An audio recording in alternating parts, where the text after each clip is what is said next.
So we are already into the class. So hello each and everyone. Good evening to everybody.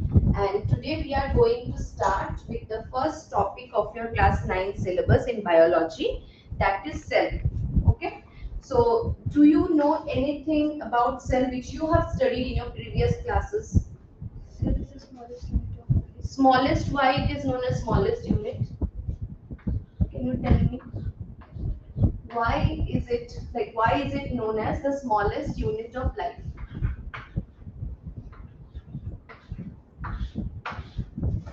Anyone?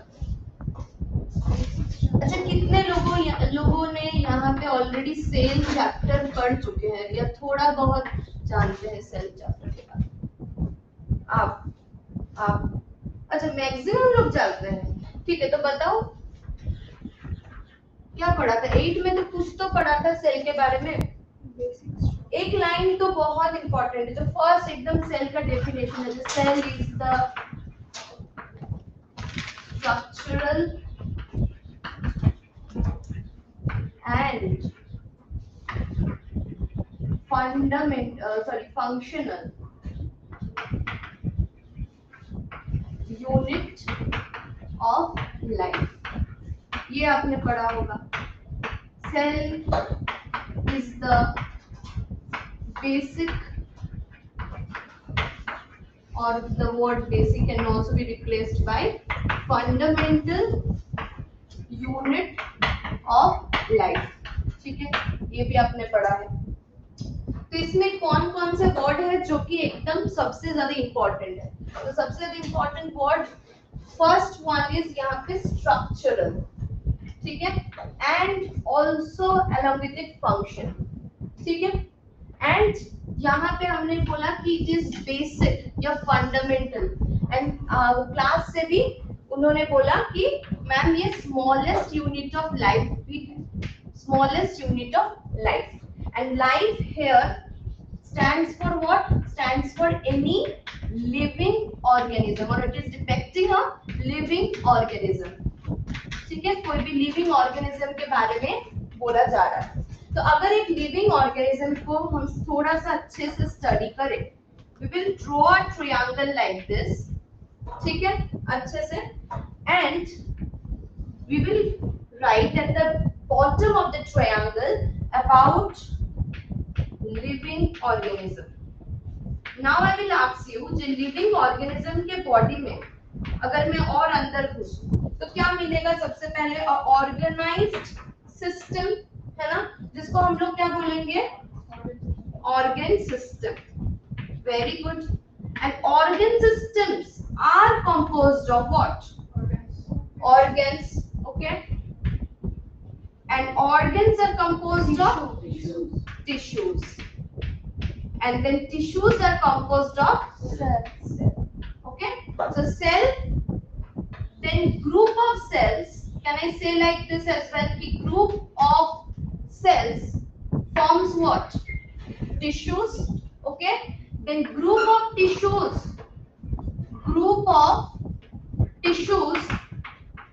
forms what? Organs. And then when we talk about group of organs, when we talk about group of organs, it will constitute what? The organ system. And then group of organ system will constitute a whole organism. Now this won't stop here. You are going to give me an example, okay. You are going to give me an example, anybody. For example, I'll just start and you will end, okay. So देखते हैं कितना आप लोगों को समझ में आया। If the living organism here is human, अगर मैं लिविंग ऑर्गेनिज्म यहाँ पे ह्यूमंस को कंसिडर कर रही हूँ, तो ह्यूमंस में tell me any organ system you know. Okay, digestive, then respiratory, then, ठीक है, जो भी आप लोग बोलोगे मैं एक एक करके लिखते जा रही हूँ। देखो ये सब आपको ऑलरेडी पता है। Digestive system, then respiratory, excretory, और भी कुछ है? अच्छा, स्केलेटल और स्केलेटल, देन नर्वस और reproductive, very good. Nervous system के साथ ही वो आ जाएगा कंट्रोल एंड कोऑर्डिनेशन में, एंडोक्राइन। एंड ब्लड कौन से सिस्टम का पार्ट है? सर्कुलेटरी, सर्कुलेटरी सिस्टम, ठीक है। तो बहुत सारे सिस्टम हमने, muscular system also we can write, तो स्केलेटल में आ गया। तो बहुत सारे सिस्टम ऑलरेडी हमारे बॉडी में, these are all the organ systems, ठीक है। Now you are going to tell me the next organs जो है। तो ये सारे ऑर्गन सिस्टम में कौन कौन से ऐसे ऑर्गन्स है जो हम देख सकते हैं? डाइजेस्टिव में क्या देख सकते हैं? एंड अच्छा, स्टमक लिख दिया, इंटेस्टाइन लिख दिया, और क्या देख सकते हैं? लिवर देख सकते हैं, ठीक है। पैंक्रियास देख सकते हैं, गॉल ब्लैडर देख सकते हैं, है ना। Appendix again is a part of what? Intestine only, ठीक है। तो ये सब देख सकते हैं डाइजेस्टिव में। अच्छा, इसके बाद रेस्पिरेटरी में क्या देख सकते हैं? ओके, हार्ट देख सकते हैं, और इसमें सर्कुलेटरी में हार्ट देख सकते हैं। फिर नर्वस में ब्रेन प्लस स्पाइनल कॉर्ड देख सकते हैं। और बताओ क्या छूट गया? एस्क्रीटरी में किडनीज देख सकते हैं। रिप्रोडक्टिव में रिप्रोडक्टिव ऑर्गन्स जो है हमारे, ठीक है, क्या क्या है पता है? Testis in case of males and ovaries in case of females, ठीक है। ओवरी भी लिख सकते हो, ओवरीज भी लिख सकते हो, ठीक है। रिप्रोडक्टिव हो गया। स्केलेटल में क्या देख सकते हैं? Skull, skull is part of what? कैसे बना है स्कल? बी से स्टार्ट होता है, very good, very good. Okay, तो बोन्स एंड क्या देख सकते हैं? मस्कुलर और मसल्स, ठीक है। अच्छा, अब बताओ tissues. I'll use another color. Tissues. कोई बता सकता है कौन से टिश्यूज? अब यहाँ पे हम लोग थोड़ा ये हो गया ना, नहीं मालूम चल रहा है। ऑर्गन तक तो ठीक था, मैम आपने पूछ लिया, टिश्यूज क्यों पूछा? याद आ रहा है कुछ भी? Any example would work. आप बताओ, नो नीड टू वरी कि गलत होगा, मैंने गलत बोल दिया तो मेरे दोस्त क्या बोलेंगे, कुछ नहीं होगा इससे, ठीक है। या मैम क्या बोलेगी, nothing. If you know anything then tell me, right ना। अच्छा, और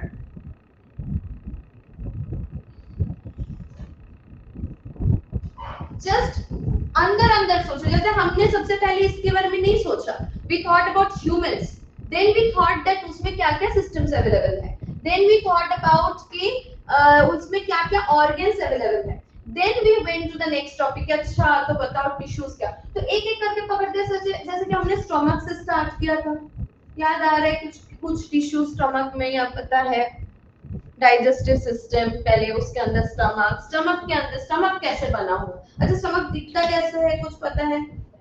bag like in which letter it resembles English alphabet? It resembles the English alphabet. C and are kind of a J, we can say कि J shape बोल सकते हैं, C shape बोल सकते हैं, ठीक है। तो वो कैसे बना है, उसके walls कैसे बने हैं कुछ?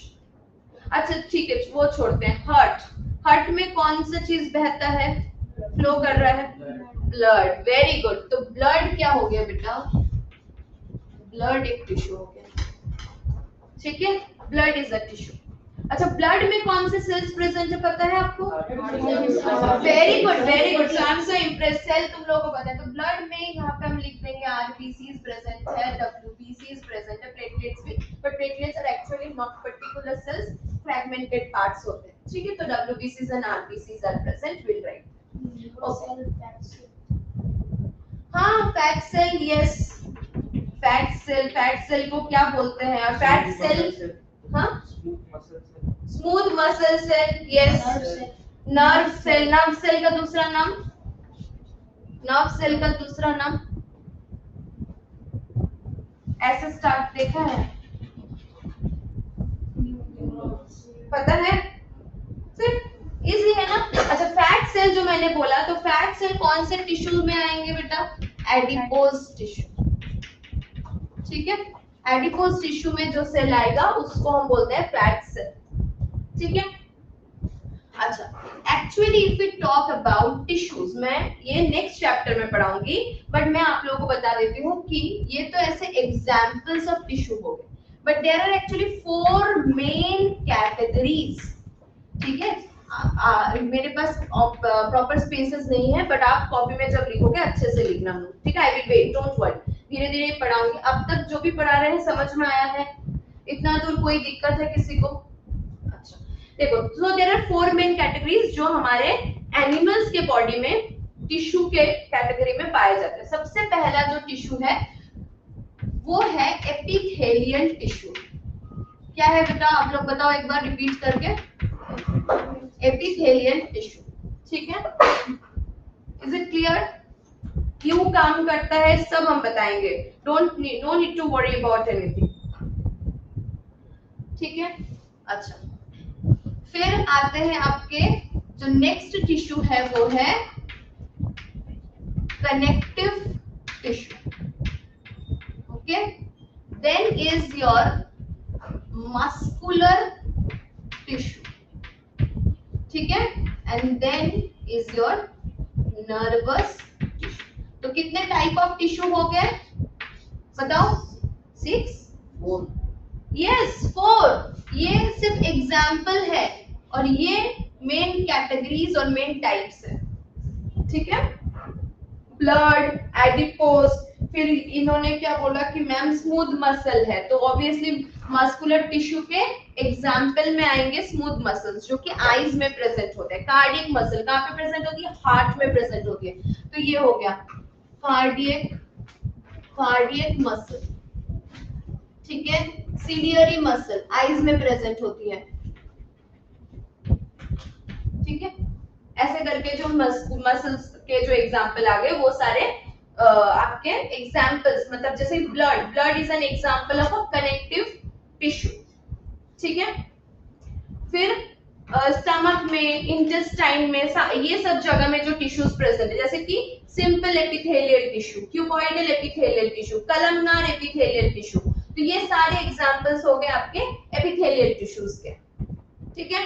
नर्वस टिश्यू का एग्जाम्पल तो ऑब्वियसली जो नर्व्स, मतलब जिससे आपका नर्व सेल्स बनेंगे, तो वो नर्वस टिश्यू हो गया। और कनेक्टिव टिश्यू में ब्लड आता है, लिम्फ आएगा, डिफरेंट टाइप ऑफ जो फाइबर्स हम लोग पढ़ेंगे वो आएंगे। एडिपोज के साथ और एक टिश्यू आएगा जो है एडियोलर टिश्यू, ठीक है। तो बहुत सारी चीजें कनेक्टिव के, adipose is also coming under this connective tissue part only, okay. तो टिश्यूज पे हम और डिस्कस नहीं करेंगे क्योंकि tissues is already our next chapter, तो वो हम लोग और क्लियरली टिश्यूज पे डिस्कस नेक्स्ट चैप्टर पे ही करेंगे। Is it clear? Is it clear everybody? ठीक है। But for this typing have you understood that there is a cell से ही ग्रुप ऑफ सेल से ही बन रहे टिश्यूज, ग्रुप ऑफ टिश्यूज से ही बन रहे हैं what? You tell me loud. Ma'am थोड़ा सुन नहीं पाती है, मैम को कान में थोड़ा प्रॉब्लम, जोर से, ताकि बाहर जो बैठे हैं उनको भी पता चले कि हाँ क्लास चल रहा है। तो सेल बताओ, सेल से क्या बनेगा? कैसे बनेंगे? Group of cells will make what? Tissues. Group of tissues will make organs. जोर से. Group of organs will make organ system. Group of organ system will make living organism. Yes. So can we say like this as well, that living organism constitutes what? Organ systems. Organ systems is made up of organs. Organs is made up of tissues. Tissues is made up of cell. Can we say now living organism is made up of cell? Basic unit of life is cell. Smallest unit of life is cell. Structural unit of life is cell. Q. Structural unit of life cell क्यों है? ये तो बता ही सकते हैं, बहुत easy है। Yes सब कुछ सेल्स ही तो बोला है। और सब कुछ क्या सब कुछ ऐसे तो नहीं लिख सकते, बायोलॉजी में लिख सकते हैं एग्जाम में सब कुछ बनता है सेल्स में। क्या? सेल नहीं होता तो टिश्यूज नहीं होते। Very good. Can you say it in English a little more, maybe bit more, and emphasize on all the pointers and frame the answer and tell me. If you start, I'll help you. If there would be no cells, there would be no group of cells, No group of cells, then which means no tissues. no tissues, then And if no tissues, there is no group of tissues. okay. Then if there is no tissues, then there will be no organ formation. So if there is no organ formation, there will be no organ systems. If there is no organ system, then there is no living organism. So if I am saying that if there is no tissues, क्या living organism बन सकते हैं? बन सकते हैं, बिल्कुल बन सकते हैं. Unicellular organisms है ना? तो सबसे ज्यादा इंपॉर्टेंट कौन है? टिश्यूज या सेल्स? Cells. ऑर्गन या सेल्स? Cells. ऑर्गन सिस्टम या सेल्स? तो सेल होगा तो क्या बनेगा? सेल होगा तो क्या बनेगा? ऑर्गेनिज्म बनेगा. ठीक है, तो ऑर्गेनिज्म तभी बन सकते हैं जब एक भी उनके बॉडी में सेल हो. ठीक है, that's the reason in the latter part of this chapter we are going to study कि there are living organisms also present जिसमें एक ही सेल है, unicellular organisms. ठीक है, एक ही cell is responsible for all the functions. ठीक है, अब कुछ फंक्शन आप मेरे को बता सकते हो कि मैम ये सारे फंक्शंस डेली लाइफ के एक्टिविटीज में कुछ कुछ फंक्शंस आते हैं, ये सारे करने पड़ेंगे. कुछ बता सकते हो? Anything? Respiration, excretion, nutrition, digestion is a topic of nutrition only. The nutrition or reproduction,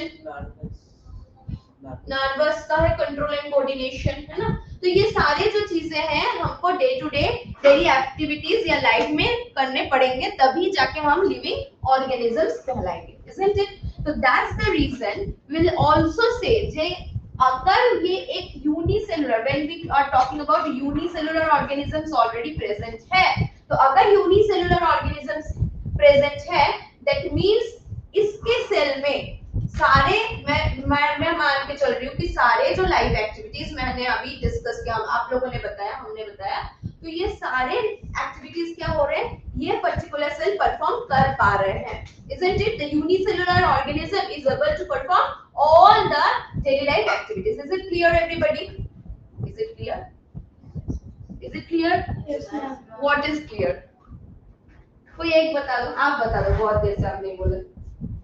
All the functions of cell. Why cell is a basic structure and functional unit of life. If I am asking, I'm reframing the question again. That if I'm asking that why cell is known as the functional unit of life, not structure, only functional unit of life, then what you are going to answer?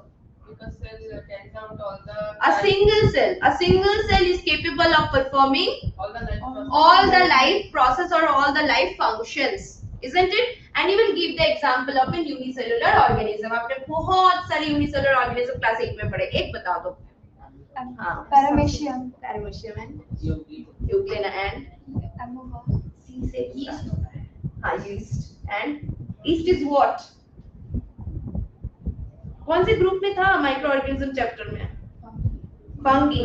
Unicellular fungi है. अच्छा, and सी से start होता है.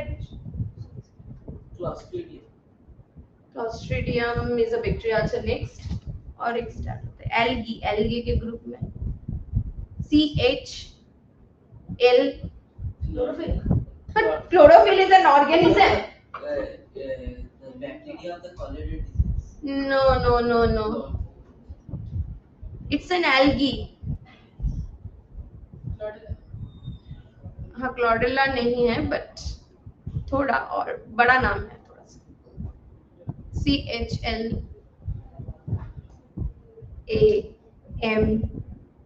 Chlamydomonas. हाँ, Chlamydomonas. Yes, good. So good catch.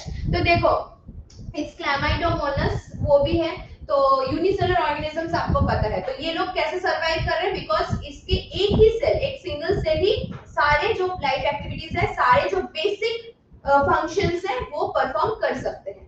Okay. अच्छा, now if I ask that first ये वाला point सबको क्लियर है कि why cell is a functional unit of life. Is it clear? ये वाला पॉइंट क्लियर है कि cell is why it is known as structural unit of life. कौन बता सकता है?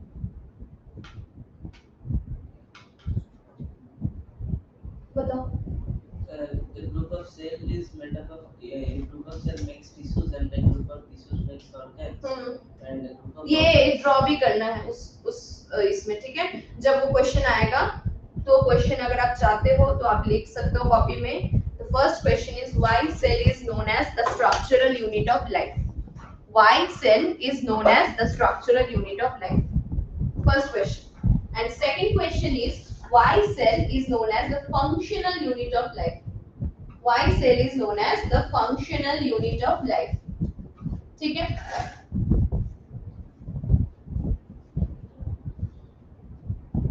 Why cell is known as the functional unit of life. And then you can write the answer in the class itself. Frame your own answer and tell me. फिर मैं थोड़ा आगे बढ़ूंगी. ठीक है.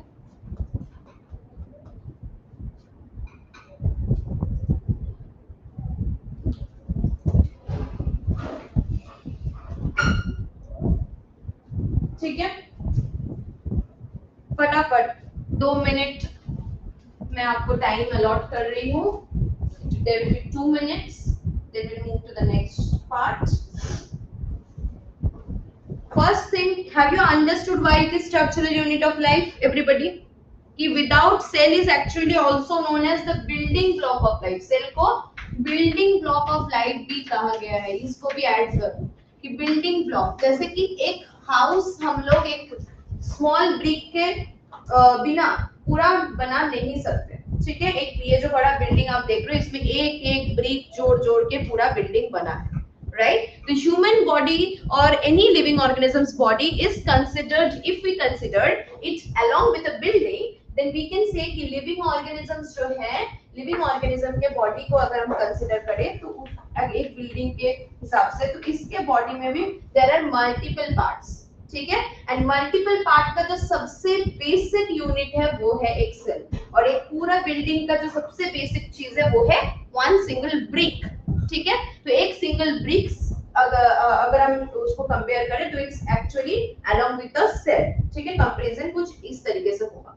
अब now frame your answer and write, then I erase the board and move to the next part of the chapter. कि ये cell word कहां से आया, कैसे डिस्कवरी हुआ, ये सब पढ़ेंगे थोड़ा बहुत. ठीक है, and I am going to check your answer. Do not see title, जल्दी जल्दी लिख के फिनिश करो फास्ट फास्ट. फर्स्ट लाइन ऐसे ही स्टार्ट करना. That cell is known as the structural unit of life because a cell is known as the functional unit of life because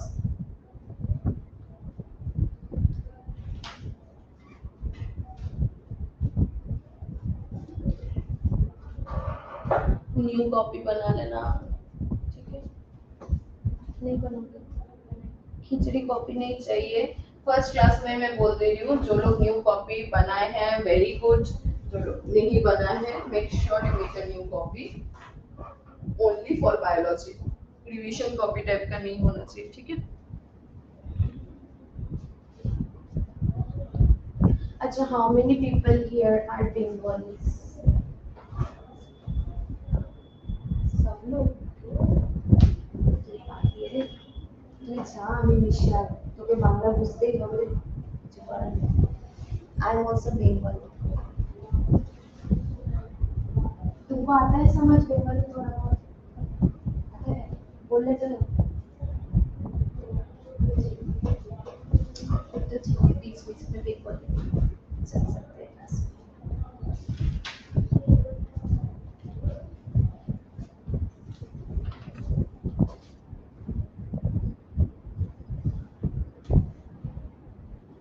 अच्छा, physics class you already had? No. Then why did you sign in physics?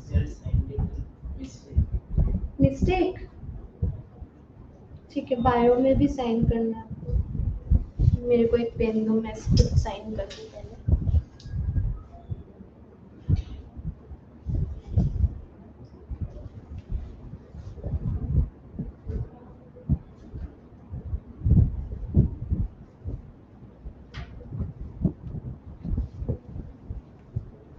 Shit.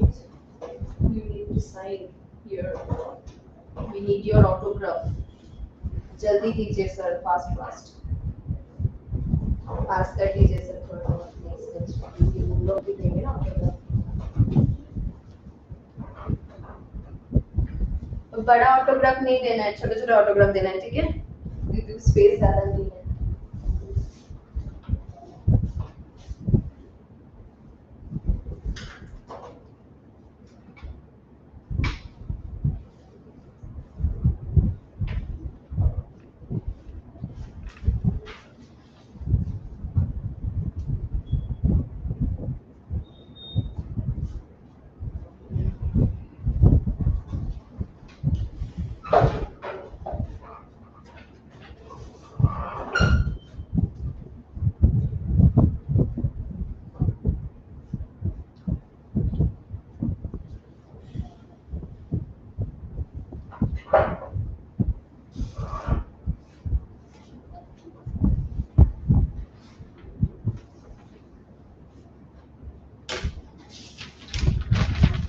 Thank you. Welcome.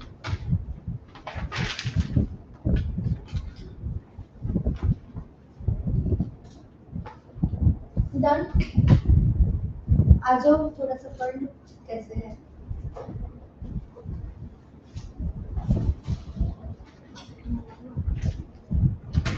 आप लिखो, मैं देखूंगी आप कर